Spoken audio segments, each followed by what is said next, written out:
자, 오늘 우리가 깊게 파고들 기업, 바로 두산에너빌리티입니다.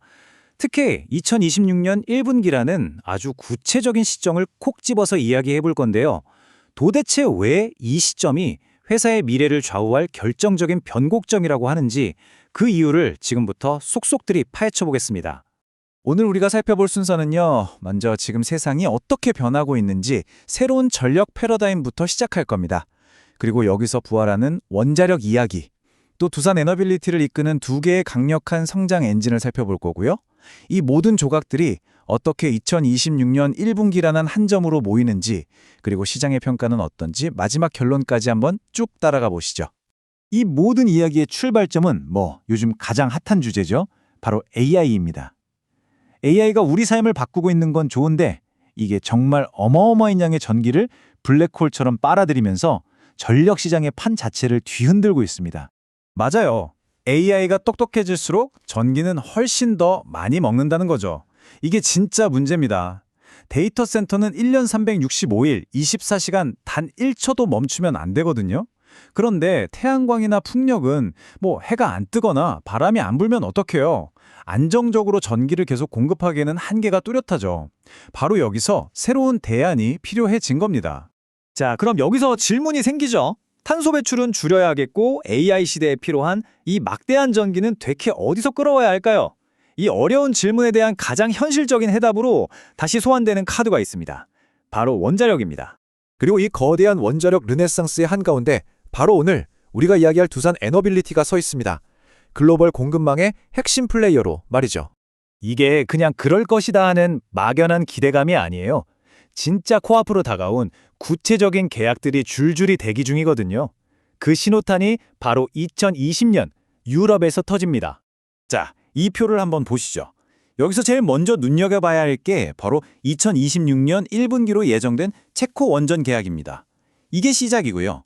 근데 진짜 무서운 점은 그 다음이에요.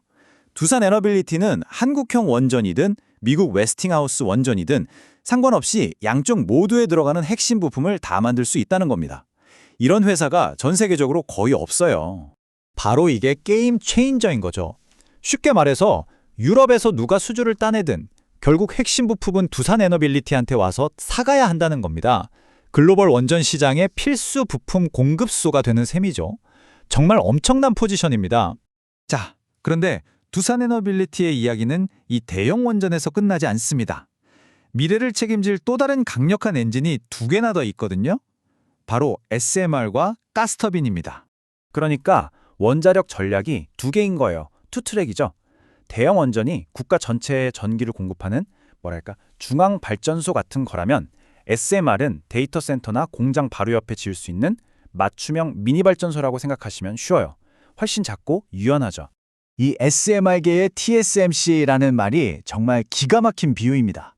여러분, TSMC가 전 세계 반도체 회사들의 설계를 받아서 대신 만들어주잖아요. 두산도 똑같이 하겠다는 겁니다. 뉴스케일이든 엑스에너지든 설계도만 가져오면 우리가 만들어주겠다. 바로 SMR 파운드리가 되는 거죠. 그리고 그 SMR 전용 공장이 언제? 바로 2026년 1분기에 첫 삽을 뜹니다. 그리고 또 하나의 숨겨진 보물이 바로 이 가스터빈 사업입니다. 이건 한 번 팔고 끝나는 게 아니에요. 마치 프린터를 팔고 계속 잉크를 파는 것처럼 터빈을 설치하고 나면 유지보수 서비스로 계속해서 그것도 아주 높은 마진으로 돈을 버는 구조입니다. 그야말로 든든한 캐시카우죠. 자, 지금까지 큰 그림을 봤습니다. 원전, SMR, 가스터빈. 그럼 이게 도대체 언제부터 진짜 돈이 되느냐? 그동안 수주만 잔뜩 해놨는데 이게 실제 이익으로 찍히는 그 결정적인 순간, 바로 2026년 1분기로 가보겠습니다. 보세요, 이 그래프. 숫자는 거짓말을 안 하죠. 2025년에서 2026년으로 넘어가면서 영업이익이 무려 30% 넘게 퀀텀 점프를 합니다. 이건 그냥 작년보다 좀 나아졌네 수준이 아니에요. 회사의 체질 자체가 완전히 바뀌고 있다는 강력한 신호탄입니다. 이 마법 같은 이익 점프의 비밀, 그게 바로 믹스 개선이라는 겁니다. 어려운 말 같지만 아주 쉬워요. 예전에는 마진이 별로 안 남는 사업 위주로 매출이 잡혔다면 이제부터는 원전이나 가스터빈 서비스처럼 돈이 드는 알짜배기 사업들의 매출이 본격적으로 반영되기 시작한다는 뜻입니다. 한마디로 버는 돈의 퀄리티가 달라지는 거죠. 자, 그런데 이렇게 장밋빛 전망만 가득한데 왜 아직도 논란이 있을까요? 여기서 주식시장의 가장 뜨거운 감자, 밸류에이션 논쟁이 등장합니다. 이게 과연 미래 가치를 담은 성장주냐, 아니면 이미 너무 비싼 거품이냐, 양쪽 얘기를 다 들어봐야겠죠. 먼저 이거 너무 비싸다는 쪽 얘기를 들어볼까요? PER이 100배가 넘고 PBR이 8배다. 이건 누가 봐도 고평가 아니냐? 위험하다는 거죠. 합리적인 지적입니다. 하지만 반대쪽에서는 이렇게 말합니다.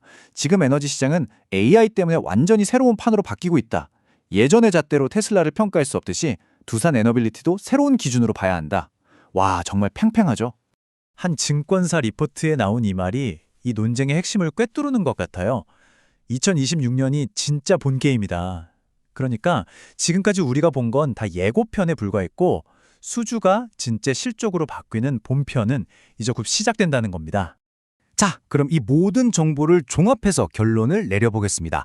앞으로 우리가 마주할 수 있는 미래 시나리오는 크게 3가지 정도로 그려볼 수 있을 것 같아요. 첫 번째, 베스트 시나리오죠.